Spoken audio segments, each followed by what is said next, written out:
जय हिंद साथियों। जैसा कि आपने थंबनेल देख लिया होगा, आज हम इस छोटे से वीडियो के अंदर जाने का प्रयास करेंगे कि बक्सर का युद्ध कैसा था दोस्तों। यानी कि आज इस छोटे से वीडियो के अंदर अपन जानेंगे कि बक्सर के युद्ध के बारे में पूरी डिटेल जानेंगे दोस्तों। हालांकि इस युद्ध के अंदर तीन बड़े महानगरों की सेना अंग्रेजों के सामने नतमस्तक होती हुई दिखाई दी दोस्तों। जी हाँ दोस्तों, जो लोग चैनल पे नए हैं वो सबसे पहले चैनल को सब्सक्राइब करें और बेल आइकन प्रेस करें ताकि इस प्रकार के आपको इंपॉर्टेंट वीडियो जो है आपके घर बैठे आपके मोबाइल स्क्रीन पर आपको मिल सके दोस्तों। आज हम इस वीडियो के अंदर एक ऐसे युद्ध के बारे में बात करने वाले हैं दोस्तों जिसने अंग्रेजों के साम्राज्य को प्रचार प्रसार करने में एक बहुत बड़ी नई दिशा दी दोस्तों। हालांकि अपना यह दुर्भाग्य रहा कि अंग्रेजों के सामने तीन बड़े प्रांतों की सेना भी नहीं टिक सकी दोस्तों। ठीक है ना, तो बिना किसी देरी के शुरू करते हैं वीडियो को। ठीक है ना, बक्सर का युद्ध। बक्सर का युद्ध, बैटल ऑफ बक्सर। बक्सर का युद्ध कब हुआ था दोस्तों? 22 अक्टूबर 1764 को हुआ था दोस्तों। 22 अक्टूबर 1764 को हुआ था। बक्सर का युद्ध एक ऐसा युद्ध है जिसमें तीन बड़े महानगरों की सेना भी अंग्रेजों के सामने टिक ना सकी दोस्तों। बात उस समय की है जब मीर कासिम अंग्रेजों से बड़ा परेशान हो जाता है। मीर कासिम कहता है यार कि ये अंग्रेज साले बड़े मतलब जो है अत्याचार कर रहे हैं, हमारा बड़ा शोषण कर रहे हैं। ठीक है ना, हम इनको कर दे रहे हैं लेकिन ये कर की मतलब जो है कर और बढ़ाते जा रहे हैं, ये हमारा और जनता पे शोषण करते जा रहे हैं। इनका कुछ करना पड़ेगा, इनका बंदोबस्त करना पड़ेगा, यानी कि इनका निपटारा करना पड़ेगा हमें। यानी कि मीर कासिम बड़ा परेशान हो जाता है अंग्रेजों से। तो मीर कासिम को ये पता होता है कि अंग्रेजी सेना जो है, ईस्ट इंडिया कंपनी जो है बहुत ही ताकतवर कंपनी है। हालांकि एक प्राइवेट कंपनी है जो अगर सही मायने के अंदर देखा जाए दोस्तों तो ये कंपनी जो है इन तीन बड़े प्रांतों की सेना के सामने कुछ नहीं था। बट हुआ क्या, सैनिक टुकड़ियों का मनोबल बहुत गिरता गया दोस्तों। तो इसलिए मीर कासिम जो है दो राज्यों की सेना से मदद मांगने चला जाता है। देखिए, मीर कासिम जो है वो बंगाल के नवाब हैं दोस्तों। मीर कासिम कौन है? बंगाल के नवाब हैं। और ये अंग्रेजों से बहुत परेशान हो जाते हैं। अंग्रेजों की रेजिडेंसी जो है, जो इंग्लिश रेजिडेंसी जो है ईस्ट इंडिया कंपनी, उसका एक सेनापति है हेक्टर मुनरो।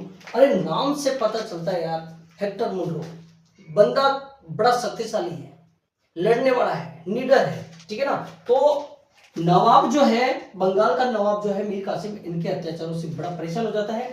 तो ये चला जाता है अवध और अवध के सुजाउद्दौला के सामने जाकर के मदद की भीख मांगता है।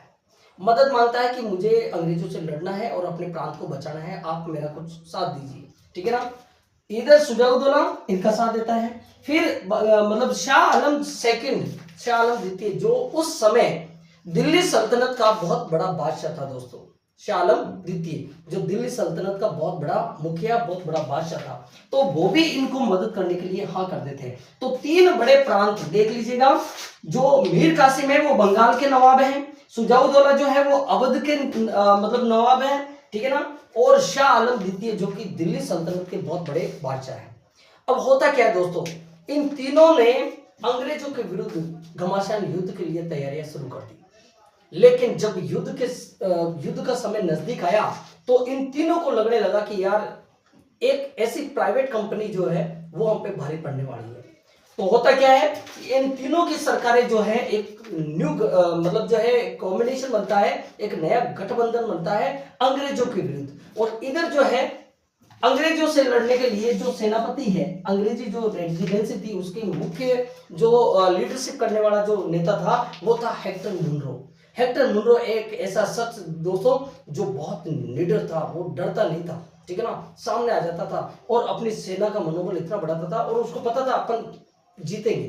देखिए, आत्मविश्वास से भरा हेक्टर मुनरो जब इन तीनों सैनिक टुकड़ियों के सामने आता तो उसका कॉन्फिडेंस बड़े हाई लेवल पे था दोस्तों। होना क्या था कि जब युद्ध होता है तो इन तीनों की सैनिक टुकड़ियां जो कि हिंदुस्तान की सबसे बड़ी आर्मी थी उस समय। देखिए, फिर मैं रिपीट कर रहा हूं, मीर कासिम जो बंगाल के नवाब था इनके सैनिक टुकड़ियां थी। ठीक है ना, सुजाउद्दौला जो अवध के नवाब थे उनकी सैनिक टुकड़ियां थी, और शाह आलम द्वितीय जो मुगल बादशाह थे, मुगल सम्राट थे उस समय। तो ये तीन बड़ी सैनिक टुकड़ियां हिंदुस्तान की पूरी बड़ी आर्मी थी दोस्तों। लेकिन नतमस्तक होती हुई दिखाई दी एक छोटी सी प्राइवेट कंपनी के सामने, ईस्ट इंडिया कंपनी के अंग्रेजों के सामने। अब होता क्या है, युद्ध के अंदर क्या होता है कि जब इनको पता चलता है कि अंग्रेजों की सेना यानी कि मतलब जो है हेक्टर मुनरो अपन पे भारी पड़ने वाला है, तो मीर कासिम वहां से 9-2-11 हो जाता है, मतलब भाग जाता है। मीर कासिम युद्ध को छोड़कर भाग जाता है, ठीक है ना। इधर सुजाउद्दौला और शाह आलम द्वितीय को पता चलता है कि यार अब अपनी बनने वाली नहीं है, अब अपन हारने वाले हैं, इससे अच्छा है सरेंडर कर दे। तो ये दोनों ही नतमस्तक कर देते हैं, यानी कि ये अंग्रेजों के सामने यानी कि मुनरो के सामने, हेक्टर मुनरो के सामने ये नतमस्तक हो जाते हैं, ठीक है ना। तो इसके बाद क्या होता है, विजय किसकी प्राप्त, मतलब विजय किसकी होती है, अंग्रेजों की।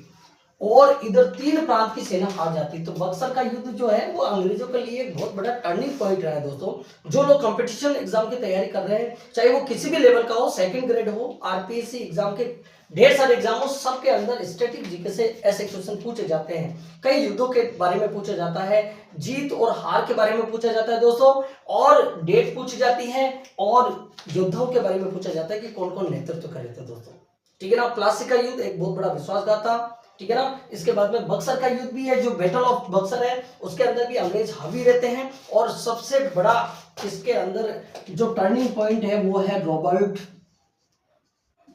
Robert Clive. दोस्तों इस अंग्रेज ने पूरी सेना को झकझोर करके रख दिया। मतलब एक ऐसा बंदा आया जिसने अंग्रेजी एम्पायर को इतना बड़ा, मतलब सैनिक इनके पास ज्यादा नहीं थे, लेकिन इनके पास जो ताकत थी वो था इनका कॉन्फिडेंस। इधर इनके पास इतने सैनिक थे जो इनके छोटे सैनिकों के सामने भी नतमस्तक होते हुए दिखाई दिए। अब होता क्या है, बक्सर के युद्ध का रिजल्ट ये आता है दोस्तों कि ये तीनों प्रांत के जो सैनिक टुकड़ियां थी वो हार जाती है दोस्तों, यानी कि मीर कासिम, सुजाउद्दौला और शाह आलम की बहुत बड़ी हार होती है, और अंग्रेजों की विजय होती है, इन्हें जीत मिलती है दोस्तों। समझना दोस्तों, वीडियो के अंदर जगह कौन सी है, बक्सर है। अब होता क्या है, युद्ध के बाद मीर कासिम तो युद्ध को छोड़कर भाग जाता है, सुजाउद्दौला और शाह आलम संधि के लिए तैयार हो जाते हैं, अंग्रेजों के साथ संधि के लिए तैयार हो जाते हैं। तो इस प्रकार से बक्सर के युद्ध के अंदर अंग्रेजों की जीत होती है दोस्तों, और 3 प्रांतों की जो सरकार है, जो सेना थी, जो हिंदुस्तान की बड़ी आर्मी थी उस समय, उनकी बहुत बड़ी हार होती है दोस्तों। रिजल्ट ये होता है कि बाद में संधि करनी पड़ती है, युद्ध से मीर कासिम भाग जाता है, और सुजाउद्दौला और शाह आलम द्वितीय को अंग्रेजों के साथ संधि करनी पड़ती है दोस्तों।